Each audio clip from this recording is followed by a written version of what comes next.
The Cricket in Times Square, Chapter 6. Saifeng. Mario took the IRT local subway downtown. He held the matchbox up at the level of his chest so the cricket could see out. This was the first time Chester had been able to watch where he was going on the subway.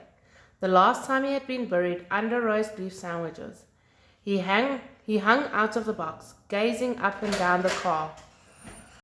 Chester was a curious cricket, and as long as he was here in New York, he meant to see as much as he could.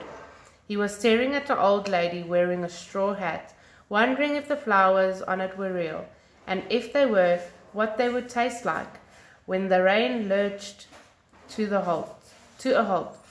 Like most people who first ride the subway, Chester wasn't used to the abrupt stops. He tolloped out of the matchbox onto Mario's lap. The boy picked him up again. "You've got to be careful," he said, putting his finger over the open end of the box so there was enough room for Chester to poke his head out. At the Canal Street stop, Mario got off and walked over several blocks to Chinatown. Chester craned his head out as far as he could to get his first look at New York by day. The buildings in the first part of town weren't nearly as high as they were in Times Square, but they were still high enough to make Chester cricket very small. In Chinatown, as Papa had said, all the shops were closed. Mario walked up and down the narrow, curving street, zigzagging across them so he could look in the windows on both sides. In some he saw the cardboard shells that open up into beautiful paper flowers if you put them in a glass of water, and in others the glass wind harps that twinkle when they hung in the windows where the breeze can reach them. But he couldn't find a cricket cage anywhere. Down at the end of an alley there was an especially old shop. The paint was peeling off the doors, and the windows were crammed with years and years' collection of knickknacks. A sign hanging out in front said, "Saifeng, Chinese Novelties," and printed underneath in small letters was also do hand laundry. Sitting cross-legged on the doorstep was an old Chinese man. He was wearing a silk vest over his shirt with dragons embroidered on it in red thread, and he was smoking a long white clay pipe. Mario stopped and looked in the shop window. The old Chinese man didn't turn his head, but he looked shyly at the boy out of the corner of his eye. Slowly he drew the pipe out of his mouth and blew a puff of smoke into the air. "Are you Mr. Feng?" asked Mario. The man smoothly twisted his head as if it were on a pivot and looked at Mario. "I, Saifeng," he answered. His voice sounded strange, yet musical, like a plucked violin.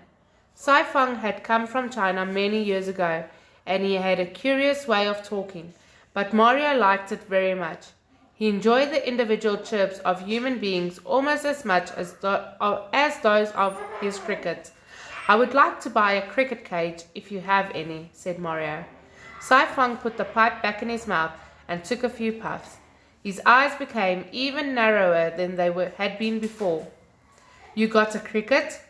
he asked finally in a voice so soft that Mario could hardly hear it. "Yes," said Mario. "Here he is." He opened the matchbox. Chester and Saifeng looked at each other. "Oh, very good," said Saifeng, and a remarkable change came over him. He suddenly became very lively, almost dancing a jig on the sidewalk. "You got a cricket, very good." He was laughing delightedly. Mario was startled by Saifeng's quick change. "I want to buy him a house," he said. "Come in shop, please," said Saifeng. He opened the door and they both went in. Mario had never seen such a cluttered room. It was a jumble of Chinese odds and ends. Everything from silk robes to chopsticks to packages of hand laundry littered the shelves and chairs, and there was a faint, sweet smell of incense in the air. Sai-Fang brushed a pile of Chinese newspapers on the floor. "You sit, please," he said, motioning Mario to the chair he had cleared. "I back soon," and he disappeared through the door at the back of the shop. Mario sat very quickly. He was afraid that if he moved, he would be buried under the avalanche of Chinese novelties. In a glass case, right in front of him, was a row of Chinese goddesses carved in ivory. They all had the strangest smile on their lips, as if they knew something nobody else did, and they seemed to be staring straight at Mario. He tried to look at them, but he couldn't keep it up and had to look away. In a few minutes, Sai-Fang came back into the room. He was carrying a cricket cage in the shape of a pagoda. There were 7 tiers to it, each one a little smaller than the one below, and it ended in a slender spire. The lower part of the cage were painted red and green, but the spires was golden. At one side was a gate with a tiny latch on it.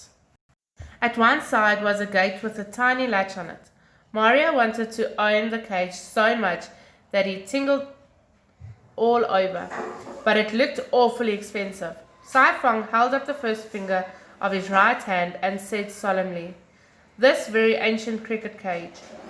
One cricket who belonged to the emperor of all China lived in this cage."